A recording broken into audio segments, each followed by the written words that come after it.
Hare Krishna, Krishna Krishna, Hare Hare, Hare Ram, Hare Ram, Ram Ram, Hare Hare, Hare Krishna, Hare Krishna, Krishna Krishna, Hare Hare, Hare Ram, Hare Ram, Ram Ram, Hare Hare, Hare Krishna, Hare Krishna, Krishna Krishna, Hare Hare, Hare Rama, Hare Rama, Ram Ram, Hare Hare, Hare Krishna, Hare Krishna, Krishna Krishna, Hare Hare, Hare Ram, Hare Rama, Ram Ram, Hare Hare. Shri Krishna Chaitanya Prabhu Nityananda, Shri Advaita Gadadhar Shivasadi Gaur Bhakta Vrinda, Rupa Sanatana Bhatt Raghunatha, Shri Jiv Gopal Bhatt Das Raghunath, एही छे गोसाई कौरी चरण वंदन, यहाँ ते विघ्नाशे अभीष्ट पुरन, अभीष्ट पुरन, अभीष्ट पुरन। राधे श्याम जी, आज हम लोग नरोत्तम प्रार्थना की 12th कर रहे हैं। जिसके पास अवेलेबल हो निकाल लें ताकि उसका अच्छे से और आस्वादन हो पाए। तो पहले हम इसका गान करते हैं, उसके पश्चात फिर इसके अर्थों की तरफ चलेंगे। भाई भाई भज मोर गौरांग चरण, भाई भाई भज मोर गौरांग चरण, ना भजिया मैनू दुखे, डूबे गृह वेश कूपे, दग्ध कैले 5 पराण, ताप त्रय विषानले, अहर निशिहिया ज्वले, देह सदा हय अचेतना, रिपुवश इंद्रिय हईल, गौरा पद पासरिल, विमुख हईले हेन धनो, गौर दयामय, छाड़ी सब लाज भय, काया मन लयो रे शरण। पामर दुर्मति छिल, तारे गौरा उद्धारिल, तारा होइल पतित पावन। गौरा द्विज नट राजे, बांध हृदय माझे, की कौरिबे संसार शमने। नरोत्तम दासे कोहे, गौरा सम केह नहे, ना भजिते देन प्रेम धना, ना भजिते नाही प्रेम धना। हरि हरि भज मोर गौरांग चरण। हरि हरि भाई भाई भज मोर गौरांग चरण।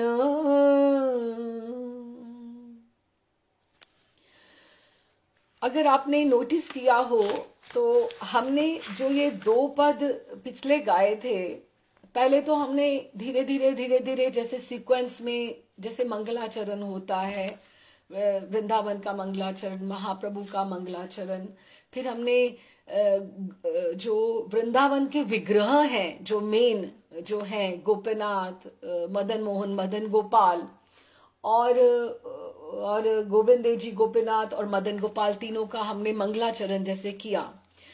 अभी इन्होंने जो मेन पहले अभी धन मोर नित्यानंद, पहले नित्यानंद प्रभु की स्तुति की है, और उसके बाद निताई पद कमल, 2 पद हमने इनके किए। हम अब सीक्वेंस में चल रहे हैं कि हमें सबको साथ में लेकर चलना है, कि अभी ये पूरा का पूरा रोड मैप हमें बता रहे हैं कि नित्यानंद, पहले तो हमने विग्रहों का, वृंदावन का, सबका करा है। उसके पश्चात नित्यानंद प्रभु, अनंग मंजरी, जानवी मैया की हमें कृपा लेके चलना है, ठीक। उसके पश्चात ये निताई पद कमल और धन मोर नित्यानंद। अब ये जो 2 पद अब हम अभी करने वाले हैं, आज हम एक उसमें से करेंगे, ये है भाई भाई बज मोर गौरांग चरण, कि नित्यानंद प्रभु की कृपा प्राप्त करके फिर हम उधर बढ़ेंगे महाप्रभु की तरफ। लेकिन सबसे पहला जो था वो तो साक्षात चैतन्य महाप्रभु के ऊपर ही है, लेकिन इसमें गौरंग बोलिते होइबे पुलक शरीर। अब ये है कि जो गौरांग है वो गौरांग है, गौरांग बोलिते होइबे पुलक शरीर। लेकिन इसमें अभी तक उन्होंने ठाकुर जी था चैतन्य महाप्रभु का स्वरूप, अभी संन्यास वाला रूप इन्होंने अभी नहीं उसका चिंतन किया है। अभी ये गौरांग की बात ही कर रहे हैं। कृष्ण चैतन्य की बात आएगी, लेकिन अभी संन्यास वाला जो रूप है अभी थोड़े पद के बाद आएगा। धीरे धीरे हम गौर को याद कर रहे हैं, ये हम वो वाले गौर को याद कर लें जो नदिया गांव के नवदीप धाम के गौर हैं। तो ये उसके पश्चात ये जो 2 पद आएंगे, भज मोर गौरांग चरण, उसके पश्चात उसका अगला पद आएगा गौरांगेर दुटी पद।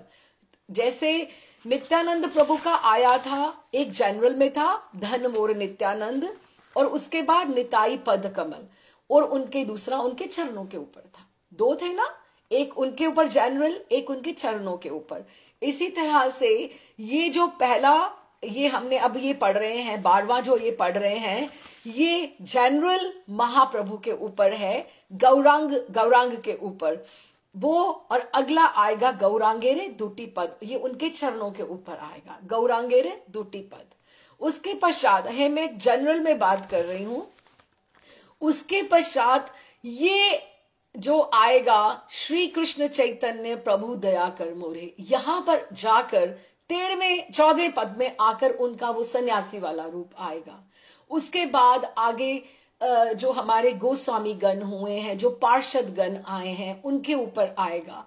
फिर उसके पश्चात धीरे धीरे जिन्होंने प्रचार किया है, जिन्होंने जो फर्स्ट बैच में आए हैं गोस्वामी गण, हरिजन जो हुए हैं, जो पार्षद आचार्य लोग हुए हैं, उनके ऊपर आएगा। धीरे धीरे करते करे राधा कृष्ण के ऊपर हम बहुत पीछे लगभग 25 प्रार्थनाएं होने के पश्चात पहुंचेंगे।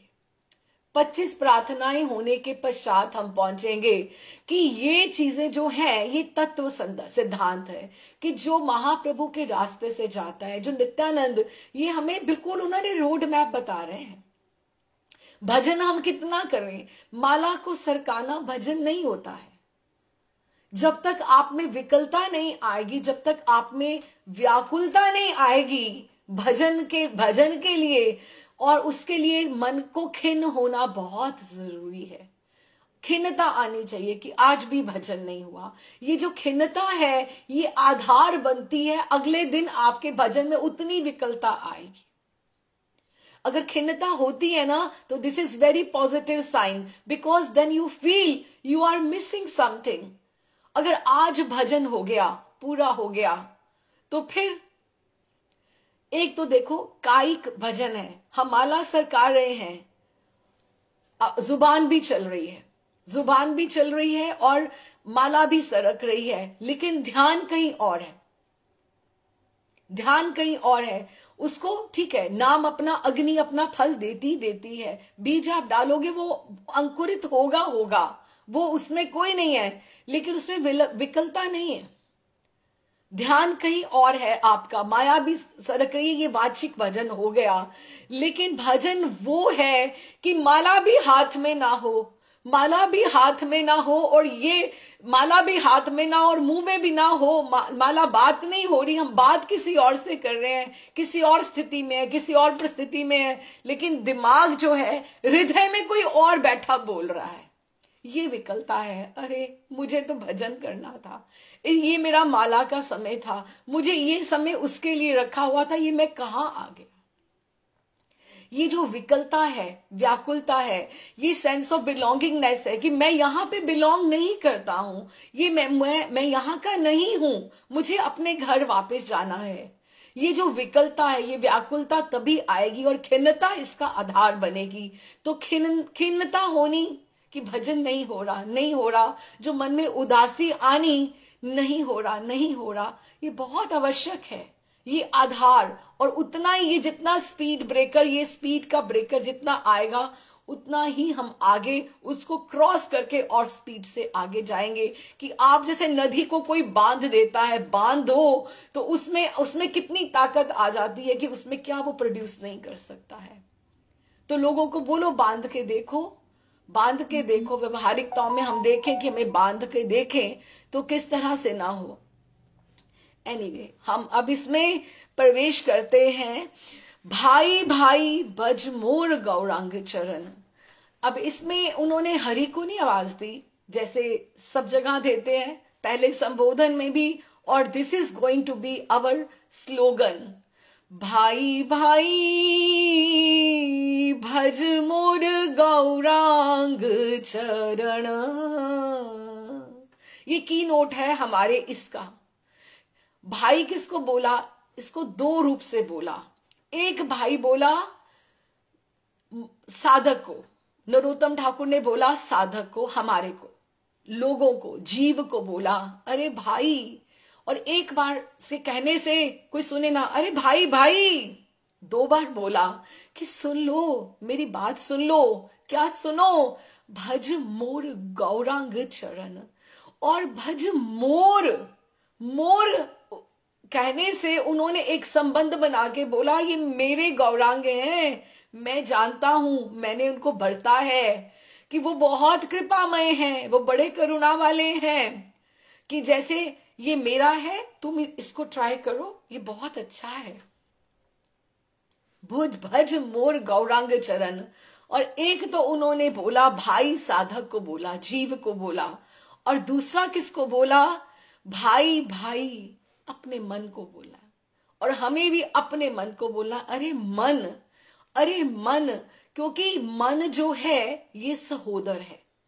सहोदर पता है किसको बोलते हैं? सह उदर। जो उधर में मां के पेट में से जैसे दो बहनें होती, वो सहोदरा होती हैं, सहोदरा होती हैं। दो भाई होते हैं, वो सहोदरा होते हैं। कैसे? अब हम कोई भी सहोदरा हो सकते हैं। कैसे? जरूरी नहीं कि पेट से बहनें हो या भाई हो, लेकिन अगर हम ब्रह्म ब्रह्म आनंद में अगर हम एक ट्रैक पे हैं तो हम सहोदरा हो सकते हैं। दो गुरु भाई, दो गुरु बहनें भी सहोदरा हो सकती हैं। क्यों? क्योंकि वो एक रास्ते में एक चीज को इकट्ठे एंजॉय करना चाहती हैं, आनंद लेना चाहते हैं। जो एक ट्रैक पे, उसको सहोदरा बोलते हैं। तो मन जो है हमारा, वो हमें कहीं और लेकर जाना चाहता है। मन कहीं और लेकर जाना चाहता है, लेकिन बुद्धि कह रही है ग्रंथों की तरफ देख, माला की तरफ देख, शास्त्रों को समझ, तू ये कर। लेकिन मन जो है हमें हे वे, लेकिन मन और बुद्धि अगर एक हो जाए तो हमारी इंद्रियां भी पूरी की पूरी एक डायरेक्शन में चलेंगी। लेकिन हमारा जो मन है, प्रेमानंद महाराज जी कहते हैं, जो मन, ये मन को महाराज जी कहते हैं मणिराम। मणिराम ये ऐसा, इसके घोड़े, ये माला लेकर भी बैठते हैं तो ये मन जो है ना, इसके घोड़े कहाँ मणिराम के दौड़ते हैं, कहां कहां भागते हैं। तो इसीलिए वो अपने मन को, सहोदरा, कि जब से इंसान का जन्म हुआ ना, जब से मेरा जन्म हुआ है, मेरे मन का जन्म भी तभी हुआ है।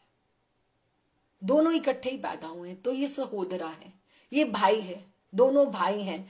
अब जैसे जो मैं करूंगी उसका फल मुझे मिलेगा ना, और ऐसे ही मेरे मन को भी ऐसे मिलेगा। लेकिन मन क्या है? मन बिल्कुल मेरे से गलत काम करा के भाग जाएगा, लेकिन मेरे शरीर को मेरे को उसका परिणाम भुगतना पड़ेगा। इसलिए मन को संभाल कर चलना ये बहुत जरूरी है। तो ये इसको बोल रहे हैं भाई भाई, कि जैसे एक पैतृक संपत्ति होती है, पैतृक संपत्ति जैसे माता पिता ने कुछ जो प्रॉपर्टी छोड़ के गए होते हैं, तो दोनों पे उसका अधिकार होता है, दोनों भाइयों का। तो मन का भी उस पर अधिकार है और जीव का भी, मेरा भी उस पर अधिकार है। लेकिन जब फल भुगतने के लिए आता है तो मन तो भाग जाएगा, हमें भुगतना पड़ेगा ना। इसलिए मन को संभालना हमारा कर्तव्य है। शील ठाकुर महाशय इस पद में अपने मन को गौरांग का उपदेश दे रहे हैं, क्योंकि मन जो है वो सहोदर भ्राता है, वो संचित पैतृक संपदा का समान अधिकार प्राप्त पाता है, सुख दुख बराबर भोगता है। उसी प्रकार देह आदि में जो भी हम क्रिया करते हैं, जीव जो भी त्रिताप ज्वाला आदि भोगता है, वह मन को भी भोगनी पड़ती है उसको, लेकिन वो उस समय कुछ कर नहीं पाता। इसलिए कहा जाता है कि जगत में ये जो मायाबद्ध हम मायाबद्ध जीव हैं। हम जो हैं कर्मों से बद्ध हैं, हम अपने प्रारब्ध से बद्ध हैं, हम माया में बंधे हुए जीव हैं। और जैसे ये आता ना भजिया मेनू दुखे डूबे गृह विष कूपे। अगर हम ये बात सोचते हैं, ना भजिया मैंने दुखे की, जब मैंने ठाकुर जी के नाम का भजन ही नहीं किया, डूबी गृह विष कूपे। कूप किसको बोलते हैं? कूप कुएं को बोलते हैं। वेल, जो कुआं होता है कि पति पत्नी, संतान, माता पिता, भाई बांधव, जो भी रिश्तेदार जो हैं, ये सारे विष का कूप है हमारे लिए। आसक्तियां जो हैं ये विष के समान हैं। एक जो जंगल में जो या बाहर खुले में जो होता है, उसमें विषधर प्राणी रहते हैं, सांप बिच्छू, वो चीजें रहती हैं। लेकिन जो घर का कूप होता है ना, घर का कूप होता है, उसमें हमारी आसक्तियां रहती हैं और ये आसक्तियां ही हमारे दुख का कारण होती हैं। तो नरोत्तम ठाकुर कहते हैं कि ना भजिया मैंने दुखे, कि मुझे इस बात का दुख है। हालांकि उनको ऐसी कोई बात नहीं है, उनका कोई संबंध नहीं है, वो हमारे इस जीव मात्र के लिए कह रहे हैं कि ना भजिया मैनू दुखे, कि मुझे यही बात का दुख है कि मैंने आपका भजन नहीं किया और डूबे गृह विष कूपे, इस कुएं में, विष के कूप में घर का। अगर देखो इतने बड़े आचार्य, अगर ये और कितनी स्थिति के ऊपर है, और ये अंतरंग पार्षद हैं, चंपक मंजरी हैं, अगर घर को ये विषकूप बोल रहे हैं तो कोई तो सच्चाई है ना इसमें।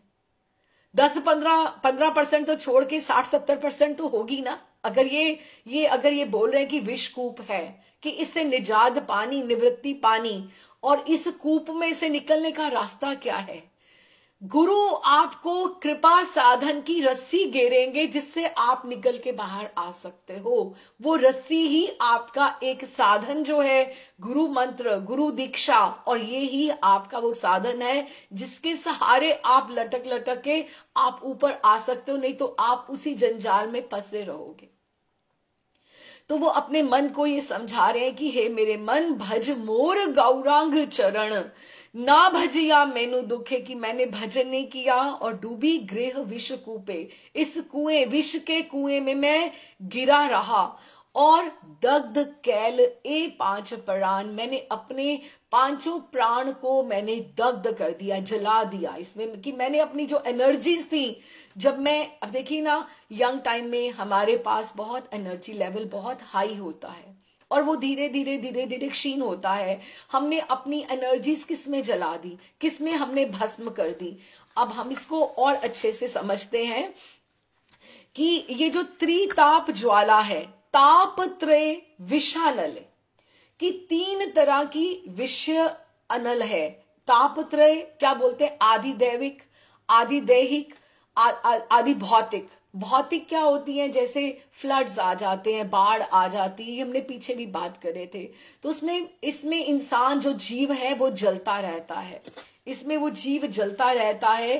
ताप त्रय विषानले अहर निशि हिया ज्वले, उसमें मेरा इन 3 तरह के जो विषय अनल है, अनल आग को बोलते हैं, जो मटीरियलिस्टिक जो प्लेजर्स हैं, उसमें इतनी अग्नि है। उस समय तो हमें वो प्लेजेंट लगती हैं, लेकिन ये तीनों तरह के तापों में हम जलते रहते। कब?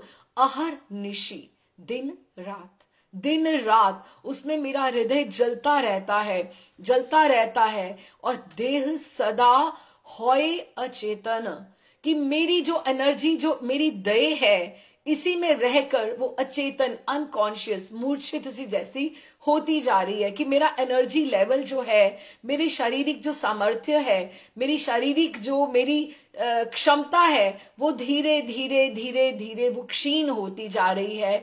वो बिल्कुल नहीं मेरे में इतनी हिम्मत आ रही कि मैं कुछ आगे कर भी पाऊंगा। इसलिए हे मेरे मन, भज मोर गौरांग चरण, केवल माला नहीं सरका, केवल आप मन मुंह से मत बोल, मन मेरे, अपने मन को, हे मेरे मन, अपने को तू गौरांग चरणों में तू उसको लगा भी।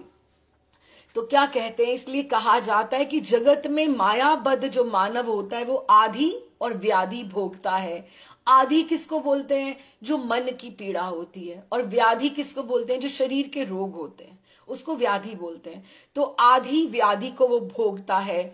उसी प्रकार जीव जब भजन रस का आस्वादन प्राप्त करता है, तो मन को भी भगवान के नाम रूप गुण लीला की रस माधुरी आस्वादन कर वो धन्य होता है। तभी बुद्धिमान व्यक्ति को चाहिए कि वो मन को समझाए। इसीलिए नरोत्तम ठाकुर कह रहे हैं, भाई हे मेरे मन, वे मन को समझा कर, क्योंकि मन इतना चंचल है कि वो यहां पर बैठा भी कहां भी पहुंच सकता है। कि मन को समझाकर, विषयों से हटाकर तू भगवान के भजन में तू लगा। प्रेम की मूर्ति श्रील ठाकुर महाशय का प्रेममय मन सतत भजन रस में निमग्न रहता है, फिर भी क्योंकि भक्ति का स्वभाव है अतृप्त रहने का, तभी वे हम जैसे भजन साधनहीन साधारण मानव की तरह हमारे लिए ही वो मन से प्रार्थना करके साधक को ये मूल्यवान शिक्षा दे रहे हैं कि मन ही साधक के भगवत भजन में परम सहायक है। जब तक तुम अपने मन को नहीं मनाओगे, अच्छा एक और बात है, जब हम भजन करते हैं ना तो ये मन को कष्ट होता है, क्योंकि मन को बहुत पुराने जन्मों से योनियों से एंजॉय करने की आदत पड़ी हुई है। तो जब हम भजन करते हैं तो ये मन मरता है, तो वो छटपटाता है, वो चाहता है कि मैं भजन ना करूं, वो हमें तंग करेगा, वो हमारे को घोड़ा इधर लेके जाएगा, लेकिन हमें तभी उसको स्नब करना पड़ेगा, उसको हमें उसी समय करना पड़ेगा।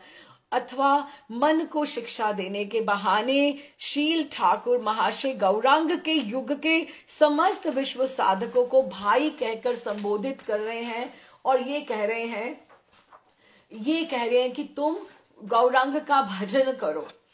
अच्छा, अब देखिए कि प्रश्न ये संभव है कि अगर हम राधा कृष्ण के जो मिलित विग्रह हैं वही तो गौर सुंदर है, जो राधा कृष्ण है वही तो गौर सुंदर है, उन्होंने जग जन को श्री राधा कृष्ण की मधुर रस की उपासना ही तो प्रदान की है ना। इसलिए अगर हम राधा कृष्ण का भजन करेंगे तो गौरांग का भजन तो अपने आप ही हो रहा है, तो अलग से करने की क्या जरूरत है? बात तो है ना। अगर हम राधा कृष्ण का हम भजन करते हैं, है तो वही गौरांग मिलित अवतारी तो है। लेकिन एक और बात मेरे स्मरण में आई, कहते हैं ना कृष्ण कृष्ण भजो तो राधा जी प्रसन्न होती हैं, है ना, तो राधा जी कृपा करती हैं। राधा राधा भजो तो कृष्ण प्रसन्न होते हैं, कृष्ण कृपा करते हैं। और तुम अगर वृंदावन वृंदावन भजो तो राधा कृष्ण दोनों प्रसन्न होते हैं। धाम तो आप पर जो कृपा करता ही करता है, क्योंकि वृंदावन तो उनका घर है, उनके घर का जो गान करता है तो वो उनका सारी लीला स्थलियां आ गई। सब हर कौन सा स्थान वृंदावन में ऐसा है जहां पे ठाकुर और प्रिया जी नहीं है? इसलिए वृंदावन बचो, वृंदावन एक माला वृंदावन की किया करें। वो भी कितना सुंदर बात है ना, एक नाम वृंदावन का नाम बजना चाहिए। प्रबोधानंद सरस्वती पाद ने तो कितना शतक लिखे, 18 ही केवल अवेलेबल हैं, इतने लिखे उन्होंने। आकर सबसे पहले काशी से आकर सबसे पहले तो यही तो कार्य किया। हाँ, तो अब यहाँ पे बात आ रही है कि गौरांग का हम भजन क्यों करें? अगर हम राधा कृष्ण का कर रहे हैं तो वो तो मिलित विग्रह ही है, लेकिन राधा कृष्ण का भजन करने से गौरांग का भजन हो जाता है, फिर अलग से इसकी करने की क्या आवश्यकता है? तो इसका उत्तर प्रबोधानंद सरस्वती पाद देते हैं। क्या कहते हैं आप समझे, हम इसको संस्कृत में है पर सिंपल है। भ्रातः कीर्तय नाम गोकुल पते रुधा नामवली। हे भाई, बात तो वही आ गई, हे भाई हे साधक, कीर्त्या नाम गोकुल पते रुधा नामवली, यथा भाव्य तस्य दिव्य मधुर रूप जगन मंगलम, हंते प्रेम हार रसो उज्ज्वल पदे नाशा पीते, संभवेत श्री चैतन्य महाप्रभुवर्दी, कृपा दृष्टि पतेव तवे। अच्छा, क्या बोला? भ्रातः कि हे भाई कीर्तन करो, किसका? गोकुल पते का, भगवान कृष्ण का करो, उच्च स्वर में करो, रुधा नामवली, रो के विकलता से उनके नाम का तुम उच्चारण करो, उनकी दिव्य मूर्ति का तुम ध्यान करो। यथा भाव्य तस्य दिव्य मधुर रूप जगन मंगलम, क्योंकि उनकी जो दिव्य मधुर रूप माधुरी है वो जगत का मंगल करने वाली है, इसलिए उनके तुम नाम का तुम ध्यान करो। हंते प्रेम महारसो उज्ज्वल पदे नाशा पीते, लेकिन हंते नहीं होगी महाप्रेममय उज्ज्वल रस तुम्हारी आस्वादन की आशा फिर भी पूर्ण नहीं होगी। महाप्रेम उज्जवल रस कौन सा है? मंजरी रूप में जो उपासना है ना तुम्हारी, जो तुम चाहते हो कि तुम्हें निकुंज की उपासना मिल जाए, सेवा तुम्हें वहां मिल जाए, वो तुम्हारी पूरी नहीं हो सकती। उसको प्रेम उज्जवल रस बोलते हैं। हंतय प्रेम महारस उज्जवल नाशा पीते, वो नहीं होगी। क्यों? संभवेत, हो जाएगी। कब? श्री चैतन्य महाप्रभु यदि कृपा दृष्टि पतेन त्वयि, कि अगर चैतन्य महाप्रभु तुम्हें सिलेक्ट करके ग्रीन सिग्नल करके टिक मार के आगे भेज देंगे, क्योंकि he is the most merciful अवतार इनकारनेशन। अगर गौरांग ने अगर तुम्हें पास कर दिया, आगे भेज दिया, तो फिर तुम्हारे लिए सारे जो रास्ते हैं जो प्रशस्त हैं। तो वो ये कहते हैं कि हे भाई, क्योंकि ये गौरांग महाप्रभु जो हैं वो क्या हैं? वो जैसे कहीं सेल लगी होती है, हम भाग के जाते हैं ना, चाहे हमें कुछ लेना भी ना हो, ना भी लेना हो, तो सेल होती ना, अरे जरा नजर मार आते हैं। तो महाप्रभु ये काम ही करने आए हैं, यही तो प्रेम रस बांटने तो आए। अनर्पित चरी, जो हमने पिछले भी श्लोक में बात करी, कि वो ये ब्रज तत्व रस बांटने, उसका आस्वादन करने आए हैं और कराने आए हैं। तो अगर हम उनके पास वो ले लेकर फिर रहे हैं, वो ले लेके घूम रहे हैं, बेड़ाइया बेड़ाइया सबके घर में, आप मुझे बताओ किसी अवतार में इतनी करुणा है जो महाप्रभु में है? नहीं है ना। अब कोई अवतार, कोई बड़ा छोटा नहीं है, कोई किसी में कितना कला है, किसमें कितनी, सब है, लेकिन जितने करुणा में चैतन्य महाप्रभु हैं और कोई नहीं है, और कोई नहीं है। हम देखें, कोई आचार्य को किसी ने ऐसे पत्थर उठाकर फेंका हो, पत्थर उठाकर फेंका हो, किसी को मारा हो, और वो फिर भी बोले कि भाई तेरे पांव पड़ूं, भाई तेरे पांव पड़ूं, बोल एक बार हरि बोल। किसने बोला? ये नित्यानंद प्रभु महाप्रभु की ही तो कृपा है, उन्हीं की तो करुणा है कि जो उन्होंने, कि सेल डिस्काउंट जैसे लगा होता है ना, जैसे कार्तिक मास में हम बोलते हैं या कुंभ के समय में बोलते हैं कि ये, और हमारा बहुत बड़ा ये भाग्य है कि पूरे ये मनमंत्र में, ये जो पूरा का पूरा ये जो मनमंत्र चल रहा है ना, ये वाला जो हमारा ये जो मनमंत्र चल रहा है, तो इसका अभी श्वेत वराह कल्प चल रहा है। 27वीं महायुगी बीत गई है और 28वां चल रहा है। जो राम जी का अवतार हुआ था 24वें में हुआ था, इस वाले में नहीं हुआ था, लेकिन 27 अभी हम जो कलयुग का ये जो हम प्रथम चरण में हैं, अभी कितना थोड़ा ही समय बीता है, 5,500 साल ही तो बीता है, तो कितना 4,32,000 का कलयुग है। 4,32,000, उससे दुगना कौन सा है? वो है द्वापर है। फिर उससे तिगुना कौन है? और उससे तिगुना टाइम है, उसको आप मल्टीप्लाई करते जाओ, वो है हमारा त्रेता, जो राम जी का टाइम हम सोचते हैं कि उसमें आते हैं राम जी, लेकिन राम जी 24वीं में होकर गए। और फिर सतयुग आता है, वो 4 टाइम्स होता है। और ऐसी महायुगी जो 4 युगों की 71 टाइम्स अगर जब घूम के जाती है तो वो एक चौकड़ी होती है। और ऐसे 14 ऐसे कितनी बार होती हैं, तो कितना कल हमने इटर्नल टाइम सारा डिस्कस किया है। लेकिन महाप्रभु तो अभी होके गए। हमारे से भाग्यवान कौन होगा कि हमें एक सही रास्ता, वृंदावन, यमुना, गोवर्धन, हमें सब लीला स्थलियों के दर्शन हो रहे हैं, फिर भी अगर हम ये चांस अगर मिस कर दें, तो कितना हमारे ऊपर कितनी मंद बुद्धि है, हम लोगों के ऊपर कितनी, हम सोचे हम कितने हत भागे हैं कि अगर हम ऐसे ही इस चांस को भी अगर हम जाने देंगे तो वो इसलिए उनको ये बोल रहे हैं कि ब्रिज रस का जो तत्व का आस्वादन करना और कराना। महाप्रभु के हमने चैतन्य चरितामृत भी जब हमने पढ़ा था, तो हमने तभी भी डिस्कस किया था कि ठाकुर जी के जन्म के कई अंतरंग कारण हैं और कई बाह्यरंग कारण हैं। बाहरी कारण जो है वो वृंदावन का उद्धार करना, रस ग्रंथों का स्थापना करना, जो विग्रह जो लुप्त हो गए उनका उद्धार करना, बहुत सारी बातें थी जिसके लिए उन्होंने अपने पार्षदों को यहां भेजा। लेकिन वो एक जो अंतरंग कारण था वो कृष्ण नाम की, कृष्ण रूप की माधुरी का स्वयं आस्वादन करने के लिए गौर कांति, गौर भाव, गौर हृदय लेकर कृष्ण आए हैं। और फिर जो वो वंशी जब बजाई थी, आता है ना, वंशी जब बजाई तब गोपी ही सुन पाई, जब हरि हरि नाम ध्वनि गाई।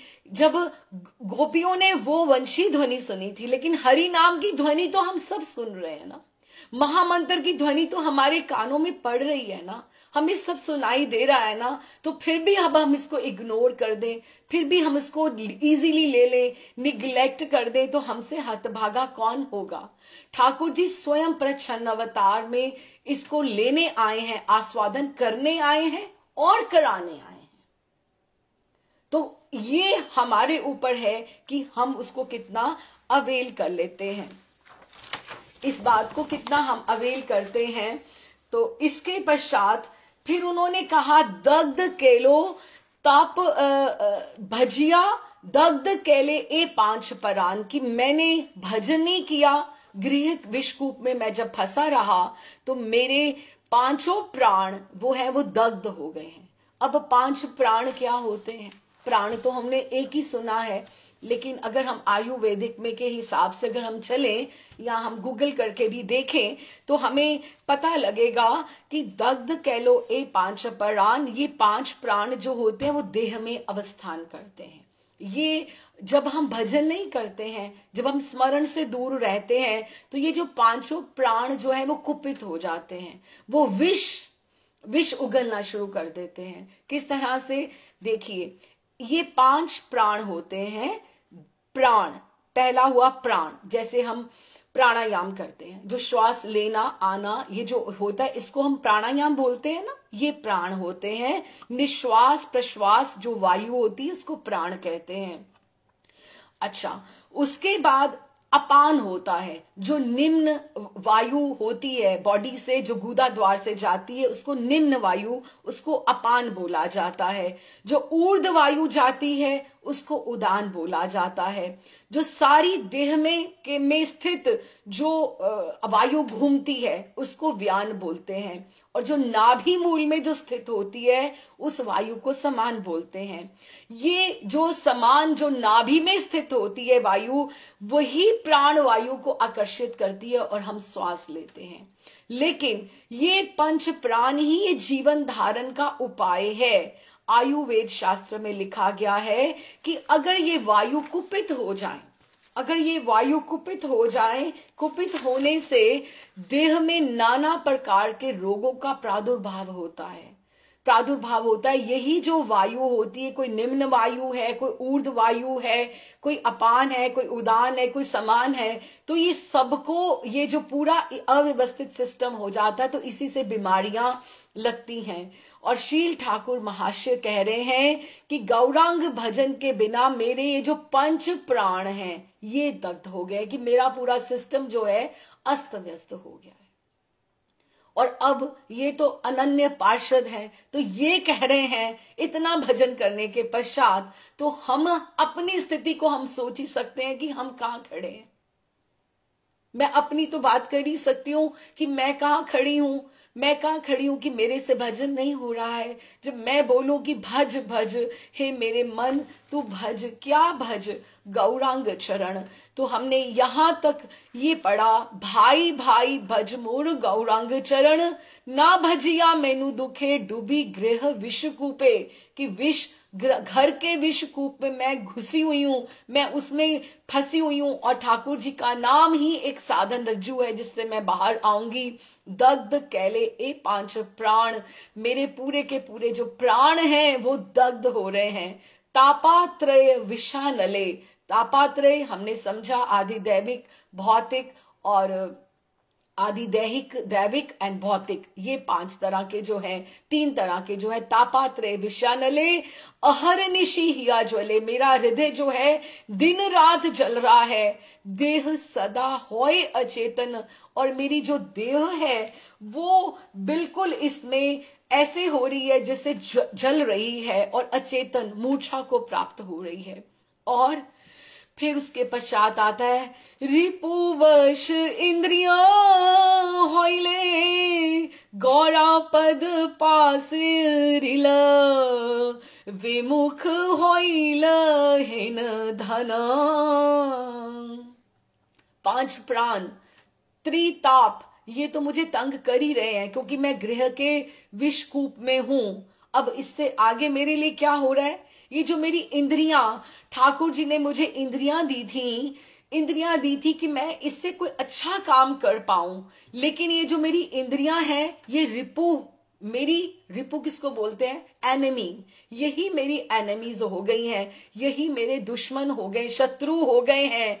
रिपु वश इंद्रियो हो हैला, कि ये मेरी इंद्रियां, क्योंकि इंद्रियों का कार्य क्या था, अब देखो ना क्या बोला कि इंद्रियों के द्वारा जब हम भक्ति करते हैं, जब हम सेवा करते हैं, वही भक्ति है।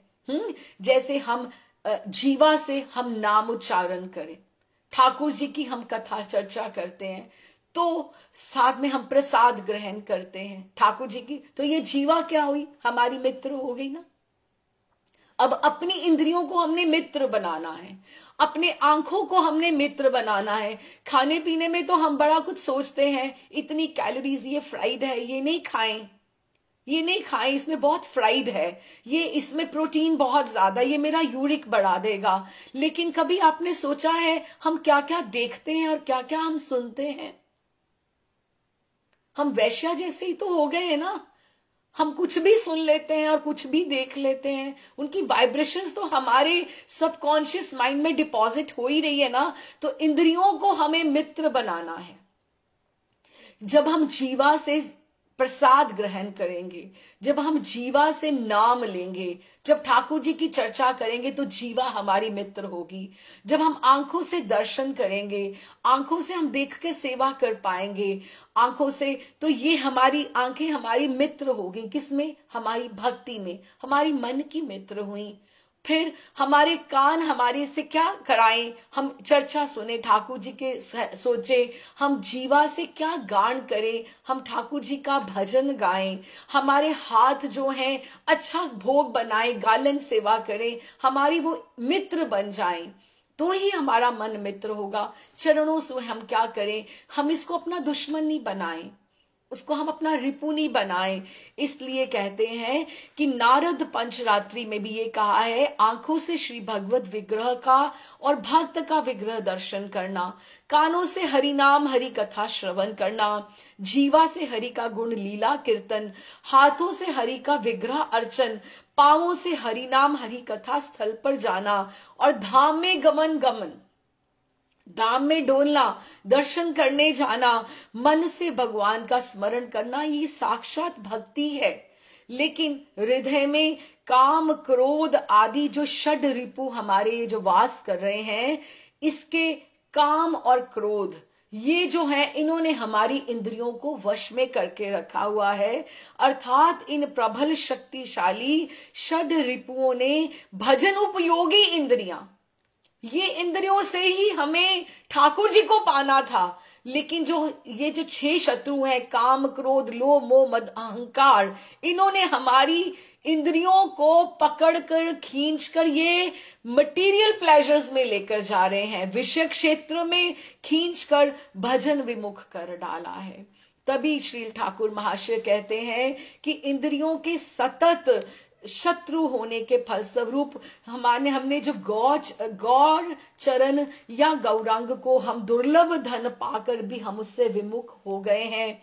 कि आया ना इसमें रिपुवश इंद्रियल हॉइलर, कि हमारी जो इंद्रियां हैं वो ये षड जो हैं, इन शत्रु हैं, इनके वश में होकर उसने गौरा पद पासरिल किसको बोलते हैं? भूल जाना, टू फॉरगेट। पासरिल कुछ होगा, पासरिल, कि वो भूल जाती हैं इंद्रियां, क्योंकि और काम नजर आ जाते हैं। विमुख होइला हेन धन, ये जो हमें गौर चरण गौर भजन का ये जो रस मिल रहा था, उससे मेरा मन विमुख हो गया है, विमुख हो गया है। तो मैं कहां तक अपनी सहायता करूं? अरे मन, पहले मन मानेगा तो बुद्धि उसको मानेगी और इंद्रियां उसको मानेंगी। इसलिए हमें अपने मन, बुद्धि, अहंकार, चित्त सबको साथ लेकर चलना पड़ेगा। हेन गौर दयामय, वो उनसे प्रार्थना कर रहे हैं, अरे मन, हेन गौर दयामय। हेन अर्थात ये जो गौर आए हैं ये बहुत करुणामय हैं, इनके जैसा कोई अवतार नहीं हुआ। क्यों? श्री शिभूति कृष्ण महाराज जी कहते महाप्रभु की करुणा का कोई पार नहीं है। महाप्रभु बाद में पहुंचते हैं, किशोरी कृपा उनके ऊपर कंधे पर चढ़कर पहले आइडेंटिफाई करती है, ये मेरा भक्त है, मुझे इसका उद्धार करता है। ठाकुर जी, राम जी खाते खोलकर बैठ जाते हैं कि इस जीव के कर्म के में, प्रारब्ध में कुछ है कि नहीं है। लेकिन जब महाप्रभु आते हैं वो सब खाते बंद कर देते हैं कि मुझे कुछ नहीं चाहिए, मुझे इस पर सिर्फ कृपा और कृपा करनी है। वो अनन्य कृपा करने वाले हैं। हेन गौर दयामय, छाड़ी सब लाज भय, तुम सारे लाज भय छोड़ दो। कौन से लाज भय? लाज भय बहुत सुंदर बात है। ठाकुर, हम लोग जैसे हम बोले कि लाज भय, तुम शादी ब्याहों में तो कब नाचते हो, कितना नाचते हो, नृत्य करते हो इधर उधर, लेकिन जब हम हाथ उठाकर उतोलित बाजू होकर हरिनाम संकीर्तन करते हैं तो ठाकुर जी कहते हैं मैं तुम्हारे आगे बिक जाता हूं। तुम एक बार सरेंडर तो करो, शरणागत तो तुम करो। तुम जब हाथ उठाकर तुम ऐसे मेरे आगे तुम नृत्य करते हो, तुम मेरे को आता है ये मेरे लिए नृत्य कर रहा है, मैं इसको क्या ना दे दूं। ये हमें गौर महाप्रभु ने सिखाया। ये जो हरि नाम संकीर्तन है ये उन्होंने सिखाया, उन्होंने ही हमें बताया कि किस तरह से करना चाहिए। छाड़ी सब लाज भय, सब लाज छोड़ दो, सब लाज भय। कौन क्या कहेगा? जब हम आज की स्थिति में सोचते हैं, पुराना हमें मित्र मिले, अरे हमने तिलक लगाया हुआ है, वो हमें क्या करेगा, अरे ये तो ऐसे हो गया, ये ऐसी हो गया, मैं इसके सामने कैसे, मेरा तो अश्रुपात हो रहा है ठाकुर जी के नाम में। और ये दूसरों के सामने हम लज्जा करते हैं। ठाकुर का नाम तुम्हें दिखाने में शर्म आती है? तुम जब सुहागिन स्त्री जब सिंदूर लगाकर और मंगलसूत्र पहन के चलती है तो वो गौरव से चलती है, और ये हमारा स्पर्श है, हमारा स्लोगन है। हम तुलसी हर वक्त तो तुम कंठ में धारण नहीं कर सकते ना, क्या पता कब समय आ जाए, इसीलिए कंठी पहनते हैं कि तुलसी जी का स्पर्श हमें पर पल पल, सोए हुए, जागते हुए, रात्रि में, दिन में, हमें हर पल तुलसी का स्पर्श मिलता रहे। तिलक अगर हम धारण करते हैं तो हम इसीलिए धारण करते हैं, ब्रिज रज का तिलक करें, गोपी चंदन का, राधा रमणीय तिलक हम जब धारण, मस्तक सूना नहीं रखना है हमें, कि हम धारण करे हुए हम तभी करके रखें कि हम बताते चले सबको, काल भी एक बार आए तो वो देखे आकर कि तुम कौन हो, वो हमें नहीं बताना पड़े, हमारा तिलक बताए कि हम कौन हैं, हम कौन हैं। तो झाड़ी सब लाज भय, उन्होंने कहा जहां तुम दीक्षित हो, जैसे तुम हो, जिस स्थिति में हो, सब लाज भय संकोच सब छोड़कर काया मने लयोर शरण। मन को तो उन्होंने बोल ही रहे हैं, भाई भाई जो बोल रहे हैं, और देखो ना बोलने की जरूरत है, काया से, काया मन, काया प्लस मन, मन को ले गए, काया को नहीं लेकर आए तो कोई फायदा नहीं है ना। तो काया को भी लेकर आओ इधर और मन को भी लेकर आयो। काया मने लयोर शरण, कि तुम गौरांग चरण का तुम शरणागति ग्रहण करो। क्यों? हेन गौर दयामय, ये जो गौर हैं ये बहुत दयामय हैं।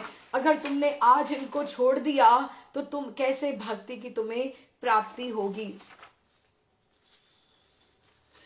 और जो सौंदर्य में कोटि कोटि कंदर्पों के समान है, इतने सुंदर गौर दयामय हैं और जग जनों की त्रिताप ज्वाला को शांत कर उन्हें परमानंद देने में जो कोटि चंद्रों की तरह सुशीतल हैं। ये मैं श्रीला प्रबोधानंद सरस्वती पाद के ये जो श्लोक है उसकी मैं व्याख्या पढ़ रही हूं। सौंदर्य काम कोटि सकल जन मालाद से चंद्र कोटि, वात्सल्य मात्र कोटि सुदिशे विटपना कोटि उधार्य सारे। कि जो महाप्रभु इतने सुंदर हैं, उनका जो परमानंद देने में कोटि चंद्रों की तरह सुशीतल है, जो वात्सल्य में कोटि कोटि माओं की तरह दुलार करने में सुवत्सल है। एक माँ ने तुम्हें क्या प्यार देना है, करोड़ों करोड़ों माओं का प्यार देने वाले गौरांग महाप्रभु हैं, जो कोटि कल्पतरों से भी अधिक परम उदार हैं। प्रबोधानंद सरस्वती पाद लिख रहे हैं, जो कोटि समुद्रों की तरह गंभीर हैं, माधुर्य में जो कोटि कोटि सुधा क्षीर और मधु से भी अधिक मधुर हैं, जिन्होंने प्रेम रस में कोटि कोटि आश्चर्यजनक अपने भाव प्रदर्शित किए हैं, इतनी सुंदर लीला करे हैं। ऐसे तुम गौर महाप्रभु की तुम शरण ग्रहण करो और इतने दयामय ठाकुर को तुम छोड़कर तुम कहाँ जाना चाहते हो। तो इस तरह से देखिए, 5 तत्व देखे जाते हैं, ईश्वर, जीव, काल, कर्म और माया। जगत में ईश्वर, जीव दिख रहा है, काल दिख रहा है और कर्म और माया। इसमें केवल और केवल ईश्वर में ही करुणा, ना तो माया में कोई करुणा है। माया आपके ऊपर करुणा नहीं करेगी, कर्म आपके ऊपर करुणा नहीं करेगा, जीव भी आपके ऊपर कोई नहीं कृपा करेगा, करुणा नहीं करेगा। ईश्वर ही आपके ऊपर कृपा करेगा और ईश्वर जो सबसे दयामय है वो महाप्रभु हैं। यही हमें समझना होगा कि हमारे भगवान, हमें देखिए ना, भगवान सर्वव्यापक हैं, भगवान सर्वज्ञ हैं, भगवान सबके साथ जस्टिस करते हैं, भगवान ये करते हैं, भगवान सबका ये करते हैं, सृष्टि चलाते हैं। हमें क्या लेना देना है, जो हो रहा है हमारे साथ हो रहा है। लेकिन भगवान करुणामय हैं, ये हमारे मतलब की बात है। अब हम ये देखें, क्योंकि हमें सिर्फ करुणा चाहिए, हमारे में कोई क्षमता सामर्थ्य नहीं है। और ये हमें देखना चाहिए करुणा किस में अधिक है, कौन से अवतार में अधिक है। वो है चैतन्य महाप्रभु में, गौरांग महाप्रभु में। इसीलिए हमें ऐसे ही महाप्रभु का आश्रय लेना चाहिए, काया और मन को हमें शरणागत कर देना चाहिए। पामर दुर्मति छिल तारे गौरा उद्धारल, तारा होइल पतित पावन। ये पढ़ के महर्षि, बड़े महर्षि याद आते हैं, उनकी बातें कि पामर दुर्मति छिल, अरे गौर महाप्रभु तो किसका उद्धार करने आए हैं, पामर का, पतितों का ही तो उद्धार करने आए हैं। और तुम्हारे से, मेरे से बड़ा पतित आपको ठाकुर जी कहां मिलेगा। एक और बड़ी बात देखो, अपने साधन भजन का अभिमान नहीं करना, हमें गर्व नहीं करना, हम इतनी माला, हमसे इतना हो रहा है।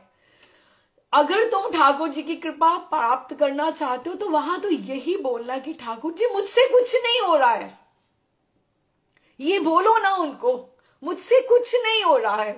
ये बात वहां तक पहुंचनी पड़ेगी, क्योंकि वो पतित पावन है, तो ही तो वो पतित पावन है, तभी तो तुम्हारे लिए वो आएंगे ना। अगर तुम बोलोगे कि नहीं, मैं भागवत भी पाठ कर रही हूँ, रामायण भी हो जाती, मेरे से सेवा भी हो जाती है, तो ठीक है, करो, कोशिश करो। गोपी गीत में जब वो बोल बोल के, गा गा के, स्तुतियां करके थक गई, तो ही तो ठाकुर प्रकट हुए ना, जब ही उनका रुदन हुआ। ध्रुव 6 मास तपस्या करी, करते करते जब थक गए, जब अश्रु की एक बूंद, उसने कहा नहीं, ध्रुव ने कहा नहीं ठाकुर जी को कि मैंने तो सुना था आप बड़े करुणामय हो, आप मुझ छोटे से बच्चे को इतना तप करवा रहे थे। कहते किसने कहा तुम्हें इतना तप करने के लिए, देख तुम्हारी आंख में आंसू आने में देर लगी, मुझे आने में देर नहीं लगी। तुम विकलता विकलता, यही स्लोगन है। व्याकुलता भक्ति है क्या?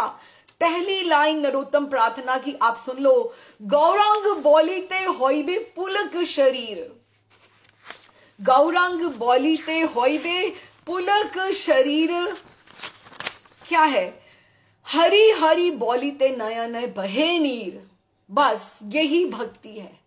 अगर ये दो लाइनों को अगर आप समझ गए कि ठाकुर जी का नाम आते ही वैसा पुलकायमान अगर तुम्हारा मन हो जाए, जैसे अरे तुम मेरे बेटे को मिलकर आए हो, तुम मेरी मां को मिलकर आए हो, कैसे पुलकावली होती है, कैसा होता है मन में होता है ना कि पुलकायमान होना चाहिए ठाकुर के नाम से तुम्हारा मन। अभी तो भजन करते नींद आ जाती है, अभी तो भजन करते माला देखते मन का कितनी दूर है। तो कहां विकलता आई? अभी व्याकुलता कहां आई भजन में, जब हमने ये सोच लिया हरि हरि बोलिते नयन बहे नीर। भक्त वैष्णव कौन है? राम सुखदास महाराज कहते हैं, जो दिन में कम से कम देखो आधा घंटा, 5 मिनट, 10 मिनट ठाकुर के लिए जो रोता है वो वैष्णव है। तुम एक बार तुम रो के तो देखो, तुम्हारे कितने कितने जन्मों के जो कलमश है। श्रीमद् भागवतम तो यहीं से प्रारंभ होता है, यहीं से प्रारंभ होता है कि चरणों की रज लो और अश्रुओं का तुम जल लो। रज कहां से ले लो? अपने सदगुरु के चरणों में, महान आचार्यों की चरणों की रज लो, इसको मांझो, अच्छे से मांझो। जब तक हम पानी नहीं होगा तो कहां से मंझेगा? तो पामर दुर्मति छिल तारे गौरा उद्धारिल, तारा होइले पतित पावन। अब ये किसके ऊपर है? जगाई मधाई के ऊपर। ये वाला जो लाइंस हैं, पंक्तियां हैं, पामर दुर्मति छिल की वो पतितों का उद्धार करने आए हैं, बहाने से आए हैं। तारे गौरा उद्धारिल, उन्होंने उद्धार किया उनका, किसका? जगदानंद और मधवानंद का, जो जगाई और मधाई थे। तारा होइले पतित पावन। कुछ दिन पहले श्री राधा गोविंद महाराज जी का एक वो thoughts for the day I थी ना, कि उन्होंने कहा कि जो भक्त होते हैं वो स्वयं स्पर्शमणि हो जाते हैं। स्पर्शमणि हो जाते हैं किस तरह से? जैसे आप देखिए, जो पारस होता है वो लोहे को सोना करता है, ठीक है ना, लेकिन वो उसको स्पर्शमणि पारस तो नहीं बना देता, सोना बनाता है ना, लोहे को सोना बनाता है ना।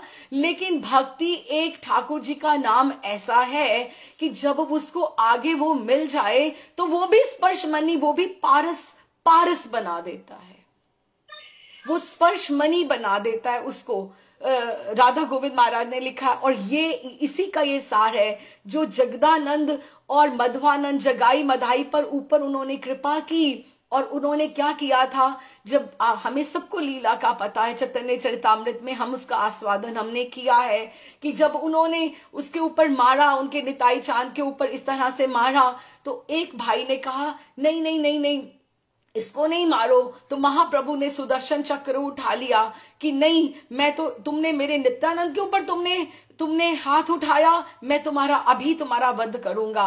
तो उन्होंने क्या बोला? उन्होंने उनको ये बोला कि नहीं नहीं, ये तो मुझे मारना चाह रहा था, तो इसका ये भाई, इसने मुझे बचाया। अरे तुमने मेरे नित्यानंद को बचाया? तो साक्षात ठाकुर जी ने उसके ऊपर कृपा की, ये मेरा भाई है, इसके ऊपर कृपा की। स्पर्शमणि, भक्ति को संक्रामक रोग या भक्ति को छूत का रोग अगर बोला जाता है तो कोई झूठा नहीं बोला जाता। ये भक्ति संक्रामक रोग है, घर में आए सबको लपेटता है। तो आप बताइए, और ये तारा होइले पतित पावन, जगदानंद और मधवानंद जगाई मदाई दूसरों को तारने वाले बन गए। लेकिन आप बताओ, रावण और कुंभकर्ण बने, शिशुपाल और दंतवक्र बने, हिरण्याक्ष और हिरण्याकश्यपु बने? नहीं ना बने। तो फिर बड़े महर्षि क्या कहते थे कि कंधे से कंधा और जानू से जानू रगड़ा गया कंस की मल्ल युद्ध में चाणूर मुष्टिक ने, लेकिन क्या उनको भक्ति दे पाए?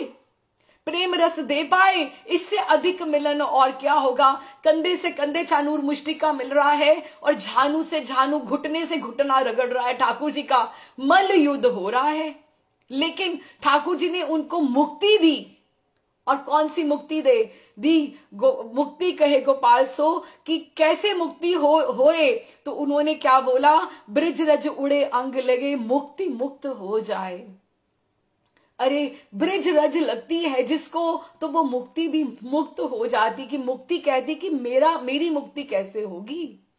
जिसको वृंदावन की रज लग जाती है, तो हम उस पर विश्वास करके चले ना, वो मुक्ति को भी मुक्त करने वाली है। जब हम सेवन करते हैं, जब हम शिरोधार्य करें ब्रिज रज को, हम माने ना कि ये ठाकुर जी ने कहा ये ब्रिज रज है, यहाँ पे ठाकुर जी के चरण पड़े हुए हैं। तो ये चानूर मुष्टिक हुए, रावण कुंभकर्ण हुए, शिशुपाल दंतवक्र हुए, किसी को ठाकुर जी ने भक्ति ब्रिज रस नहीं दिया। अर्जुन कहते कहते थक गया। अर्जुन ने क्या बोला कि ठाकुर जी, मुझे आपने गीता के श्लोकों में अटका दिया। जो मलाई मलाई थी ब्रिज रस की बात तो आपने मुझे बताई नहीं।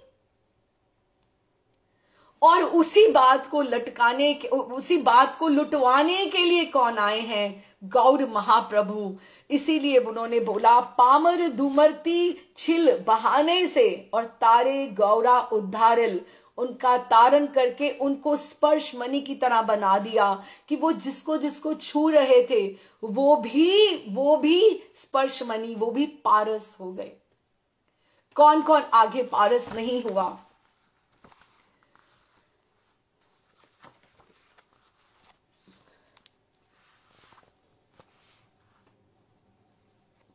हे भाई, वो इस तरह से उनको आगे कह रहे हैं कि आपने हे भाई, दुष्पार सार संसार पार करने में तुम्हारी जो वासना है, यदि तुम्हारा मन संकीर्तन अमृत रस में मग्न होना चाहता है, यदि तुम्हारा चित्त प्रेमा अमृत सागर में अवगाहन करने को उत्कंठित है, तो केवल और केवल चैतन्य चंद्र के चरणों की शरण लो, क्योंकि उनमें इतनी शक्ति है कि वो उद्धार पतितों का उद्धार ही नहीं करते, बल्कि उनका उद्धार करने के बाद उनको स्पर्श मणि बना देते हैं, उनको पारस बना देते हैं, जो आगे भी उद्धार करने के लिए वो योग्य हो जाते हैं।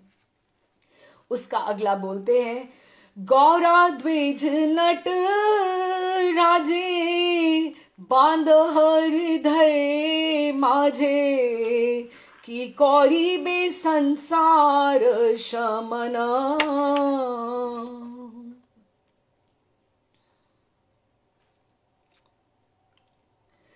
कि गौरा द्विज नट राजे, कि गौरा जो ब्राह्मण नवदीप के जो ब्राह्मण हैं, शची और जगन्नाथ मिश्र के जो पुत्र हैं, मिश्र ब्राह्मण जाति है, गौरा ब्राह्मण जो नटराज नृत्य करते हुए, कैसे नदिया में ठाकुर जी की कितनी घुंघराली अलकावली सुंदर लंबे केश हैं। यहाँ पे भी चैतन्य महाप्रभु का, कृष्ण चैतन्य महाप्रभु का स्वरूप नहीं आया है, ये नदिया गौरांग की ही बात कर रहे हैं। सुंदर स्वरूप गौरा, वो जब नदिया की ग्राम में श्रीवास आंगन में जब वो नृत्य करते हैं, तो चंपा की गुथावली, चंपा के पुष्पों की उन्होंने यहाँ पे कंगन पहनते हैं, चरणों में नूपुर पहनते हैं और बहुत सुंदर नृत्य करते हैं। इसी रूप की तो गोपाल भट्ट जी ने कहा कि मैंने जब गोपाल भट्ट जी के पास वो महाप्रभु आए कि मैं मुंडित केशी दर्शन किए, कि मैंने तो आपकी वो गुंगराली अलकावली जिसकी मैं बात सुना करता था तो मैंने देखा ही नहीं।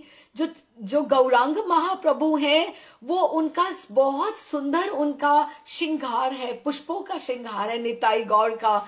तो ऐसे गौरा द्विज नट राजे वो नृत्य करते हुए चलते हैं, उनको नृत्य नट की तरह नृत्य करते हैं, सबसे वो परिहास करते हैं, हास करते हैं। बांध हृदय माझे, अपने हृदय में तुम उसको बांध के रखो, कि कौरी भी संसार शमने निवृत्ति, कि संसार से निवृत्त होने का और तुम्हें क्या उपाय मिलेगा।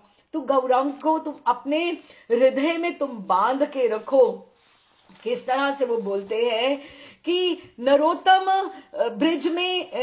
ठाकुर कहते हैं कि ब्रिज में सर्व लीला मुकुटमणि, रास लीला में जिन्होंने अपनी सुमोहन नृत्य भंगिमा से शत कोटि ब्रिज बालाओं को विमुग्ध किया था। उन्होंने वंशी बजाई थी ना तो सबको मुग्ध किया था। आज चैतन्य महाप्रभु ने, आज गौरांग महाप्रभु हरि नाम की ध्वनि गा के संकीर्तन करते हुए सबको मुग्ध कर रहे हैं। श्रीवास आंगन में, नदिया में, नवदीप ग्राम में वे ब्रिज नटराज ही नटनी शिरोमणि श्री राधा की भाव कांति लेकर गौर बने हैं। अब वो और गोप नहीं है, अब वो द्विज हो गए, गोप जाति के नहीं है, अब वो ब्राह्मण द्विज हो गए हैं। तभी उन्होंने कहा गौरा द्विज नटराज। और देखिए बंगाली में बहुत सुंदर शब्द है, एक मुझे बहुत प्रिय लगता है, आएगा भी बाद में, राई कानू। राई कानू, आपको पता है इसका क्या अर्थ है? राई राधा को बोलते हैं और कानू कान, राधा काना, राधा काना, तो उसको बंगाली में कहते हैं राई कानू। बहुत सुंदर शब्द है राई कानू। जैसे हम राधा कृष्ण बोले तो ऐसे राई कानू, पूरा नाम नहीं लिया, राधा नहीं लिया, राई, हमारी राई, हमारी राई, ऐसे बोले हमारी राधा रानी, है ना। तो राय रास विलास की परिणति ही राई कानू एकाकृति। राई कानू एकाकृति कौन है? गौर सुंदर है। तो ये जो त्रिभंग ललित ठाकुर जो विलास रास विलास करते थे, जो उन्होंने शरद पूर्णिमा की रात्रि में किया था, आज वही हरि नाम संकीर्तन करते हुए नवदीप धाम में तुम्हारे समक्ष कर रहे हैं। तुम इनको अपने हृदय में बांध कर रख लो। इनमें करोड़ों माओं से अधिक तुम्हें वात्सल्य मिलेगा। तुम्हें ये पतित पावन है, ये तुम्हें पार कर देंगे। कि गौरा द्विज नट राजे बांध हृदय माजे, कि कौरिबे संसार शमने। इसके अतिरिक्त अगर तुम चाहो तो संसार का शमन करने के लिए और कोई भी हमारे पास समाधान नहीं है। नृत्य रस का आस्वादन करते हुए भावावेश में जो अश्रुधार होती है, उसमें धरा डूबी जा रही है। अभी देखिए ना, जब जगन्नाथ रथ यात्रा होती है, अभी ये तो समय रथ यात्रा का है, जब होती थी तो कितनी मंडलियां चलती थी और कितनी मंडलियां, और ठाकुर जी जब नृत्य करते थे जगन्नाथ जी के रथ के आगे तो ऐसे पिचकारियां चलती थी नृत्य की, ऐसे अश्रुओं की पिचकारियां चलती थी। नृत्य तो वो नटराजी तो है, नृत्य रस का आस्वादन करते हुए भावावेश में जो अश्रुधार प्रवाहित होती है, इसीलिए उनको बोला जाता है गौरा द्विज नटराजे। गौरा द्विज नटराजे। श्री प्रबोधानंद सरस्वती पाद चैतन्य चंद्रामृत में लिखते हैं कि जो ब्रिज के पूर्णतम प्रेम रस सागर की तरंग माला से अति चपल है, पूर्ण प्रेम रसामृत बदलहरी लीलांग, गौर छटा कोट्य आच्छादित, विश्वम ईश्वर वधि व्यासाधिभी संस्तुतम। तुम उनकी पूजा करो। दुर्लक्ष्या श्रुति कोटि भी प्रकटन्य मूर्ति, जगत मोहिनी आश्चर्य लवनो धरो दधिसी, पर ब्रह्म स्वयं नृत्यति, कि पर ब्रह्म स्वयं नृत्य करने के लिए इस धराधाम पर अवतरित हुआ है। जो ब्रिज के पूर्णतम प्रेम रस सागर की तरंग मालाओं से अति चपल है। ठाकुर जी जब नृत्य करते हैं ऐसे लगता है जैसे उनके प्रेम सागर में लहरें आ गई हैं। वो अति चंचलायमान है, जिनके श्री अंग से गौर कांति धारा निस्तृत होकर विश्व को आच्छादित कर रही है। और देखो एक और बात है, ठाकुर जी कहकर गए कि हरि नाम की ध्वनि, हरे कृष्ण महामंत्र नगर नगर गली गली शहर शहर विश्व में जाएगा। ये तो ठाकुर जी बोल गए, होगा ना। तो हम लोग क्या कर रहे हैं? हम लोग क्या कर रहे हैं? उनका नाम प्रचार करने का ही प्रयास ही तो कर रहे हैं ना। तो इसका मतलब हमें सक्सेस तो वो लिख के देके गए हैं। How we will not succeed. Prabhupada जब गए तो वो पहले लेकर ही गए, आशीर्वाद लेकर ही गए। उनको तो सक्सेस थी ही थी, क्योंकि जब महाप्रभु ने कह दिया कि मेरा नाम, अभी तो कलयुग के हम प्रथम चरण में हैं, अभी तो ये नाम प्रचार बहुत होना है, बहुत उठना है नाम। तो फिर हम भी ठाकुर जी के पार्षद बनके, ठाकुर जी के निज काम में उनके सहायक बनके, तभी तो हमें करुणा मिलेगी ना, तभी तो तुम्हारी आगे कमीशन सेट होगी। कैसे नहीं होगी? तुम आगे बढ़ के तुम ठाकुर के नाम का प्रचार करो। ठाकुर ये सोचे ये मेरे नाम का प्रचार कर रहा है, ये तो मेरा निज जन है जो मेरी बात कर रहा है ना। जब ठाकुर जी नृत्य करते हैं तो ऐसे लगता है कि उनके प्रेम रस सागर में तरंगे ही तरंगे आ रही हैं और गौर कांति मिश्रित होकर विश्व को आच्छादित कर रही है और करेगी, अभी और करेगी। ब्रह्मा, व्यास, शुक आदि जिनका सत्व गान करते हैं, वो महाप्रभु, वे स्वयं पर ब्रह्म श्री गौरांग श्रुतियों के लिए भी जो दुर्लक्ष्य है, वो आश्चर्यजनक जगन मोहिनी मूर्ति प्रकट करके लवन सिंधु के तट पर सुमोहन नृत्य करते हैं। ये गौरा द्विज नटराज हैं जो जगन्नाथ के आगे नृत्य करते हैं, जो पुरी में रथ यात्रा के आगे नृत्य करते हैं, जो नवदीप धाम में करते हैं। हे मन, इन नृत्य चपल नटराज को अपने हृदय में बांध कर रखो। बांधने से उन्हें कष्ट तो होगा, ये मोहन नृत्य भी बंद हो जाएगा नहीं। विश्व की कोई भी रज्जू से ये नटराज बांधने में नहीं आते हैं, ये केवल बंधते हैं तो केवल प्रेम की रज्जू से बंधते हैं। दामोदर भी मां यशोदा की प्रेम की रस्सी से बंधे, प्रेम की रज्जू से बंधे। ये बंधन बड़ा ही सुदृढ़मय है, उससे नृत्य की बंद होने की संभावना नहीं है। तुम्हारी हृदय मंदाकिनी, कि तुम्हारी जो हृदय की जो गंगा है, हृदय का जो तट है, तुम समुद्र प्रेम का बनाओ, वो तुम्हारे हृदय में नृत्य करने गौरा नटराज अवश्य आएंगे कि तट पर वो सतत नृत्य करें। तब ये संसार की जो दुख वासनाएं हैं, ये जो गृहकूप है, ये जो त्रिताप ज्वाला है, ये जो पंच प्राण है, देखता हूं तुम्हें फिर कैसे दग्ध करेंगे। एक बार तुम गौरा नटराज को अपने हृदय में स्थान दो, उनको बांध कर रख लो, फिर तुम्हें कोई भी बात जो है तुम्हें आहत नहीं कर पाएगी। शील ठाकुर महाशय कहते हैं गौरांग जैसा प्रेम दाता कोई नहीं है, कोई भी नहीं है। ऐसे गौर को तुम अपने हृदय में बांध कर रखो। तो अंतिम पंक्ति की तरफ चलते हैं। नरोत्तम दास कहे, नरोत्तम दास ये आपसे आवाहन करता है, ये कह रहे हैं, बार बार कह रहे हैं क्या? गौरा सम के है नाए, कोई नहीं है गौरा के समान, महाप्रभु के समान कोई नहीं है। इतना करुणामय अवतार, सबसे मर्सीफुल, सबसे अधिक सेल, सबसे अधिक डिस्काउंट, जिन्होंने झारखंड में शेर चीतों को भी नचा दिया, नृत्य करवा दिया। जो उनको पकड़ने के लिए मछुआरा आया वो भी पागल होकर नृत्य करने लगा हरि नाम ध्वनि के साथ। जिसको वो पकड़ता है वो भी नृत्य करने लगता है, हरि नाम में पगला जाता। ऐसे गौरांग, इनके जैसा दाता कौन होगा? गौरा सम के है नाहे, कोई नहीं है ना भौजीते। देखो, और हम सब, मैं इस कैटेगरी में आती हूं, मैं किसी की बात नहीं करती हूं। ना भौजीते देव प्रेम धना, जो उसका भजन नहीं भी करता है, ना भौजीते। देखो, ठाकुर जी के पास आप जाओ, भगवान कृष्ण के पास जाओ, राम के पास आप जाओ, खाता खोल के बैठने सेठ है। मीरा ने नहीं बोला मूल ब्याज मत जोड़ो उसको। तो ना भौजीते देन प्रेम धन, कि ये नरोत्तम दास कहते हैं गौरा सम के है नाहे, ना भौजीते देव प्रेम धन। जो भजन नहीं भी करता है, जो नहीं भी करता, उसको भी प्रेम धन देने वाले हैं।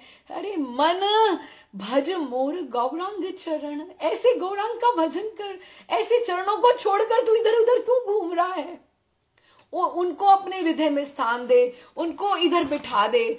और इसके बाद हम एक एक श्लोक पढ़ के इसका विश्राम करते हैं, जो बहुत बहुत बढ़िया प्रबोधानंद सरस्वती पाद ने, गोपाल भट्ट जी के चाचा जी हुए, उन्होंने लिखा, पात्रा पात्र विचारणम ना कुरुति, कि ये पात्र है, ये अपात्र है। इसको देना चाहिए, इसको देना नहीं चाहिए, उसका विचार नहीं करते हैं।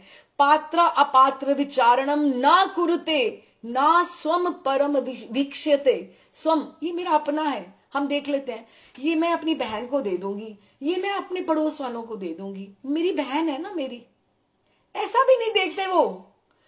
ना स्वम ना परम वीक्षते, उनको दिखाई नहीं देता। महाराष्ट्री पता है क्या कहते, बड़े महाराष्ट्री, हमारे ठाकुर का ना, आपको पता है नजदीक वाली आंख ना कमजोर है, तुम पास चले जाओ ना उनके। महाराष्ट्री बहुत बहुत सुंदर भंगिमा से कहा करते, उनकी नजदीक वाली आंख कमजोर है, तुम फायदा उठाओ उसका। पात्र अपात्र विचारण ना करुते, ना देखते ही नहीं है, ना स्वम, ये मेरा अपना है, ये पर, ये दूसरा पराया है। देय अदेय विमर्श की ना ही, कि ये देने वाला है, दूं इसको ना दूं, सोचना ही नहीं है। दो आए ही लुटाने हैं, वापिस थोड़ा लेके जाएंगे, वापिस लेके जाएंगे क्या?